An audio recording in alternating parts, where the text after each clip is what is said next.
Je vous présente Pierre, RH dans une PME. Sa CEO Camilla lui demande de s'acculturer avec les exigences de la loi Sapin 2. Pierre ne sait pas trop quoi en penser. Il a une vague idée de cette loi. Bon, pour être honnête, même une très vague idée. Alors pour aider Pierre à raccrocher les wagons, il s'agit de la corruption.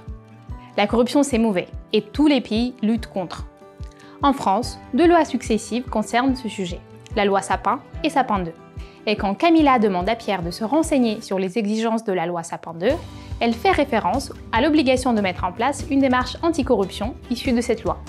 En clair, les dirigeants des entreprises françaises sont responsables de mettre en place un dispositif anticorruption qui repose sur 3 piliers. Pilier 1, c'est l'engagement des instances dirigeantes. Pilier 2 concerne la cartographie des risques. Et enfin, le pilier 3, c'est la gestion de ces risques. On reviendra plus en détail sur chaque pilier dans la suite de la formation. Pour l'instant, retenez juste que cette obligation s'applique aux dirigeants des entreprises françaises avec au moins 500 salariés et 100 millions d'euros de chiffre d'affaires. Ah, sans moi la suite. Parce que les TPE et les PME ne sont pas directement concernés? Pas si vite Pierre. Les TPE et les PME peuvent être impactés en tant que partenaires des grandes entreprises. Restez avec nous pour apprendre quelles mesures mettre en place pour répondre à l'obligation issue de la loi Sapin 2.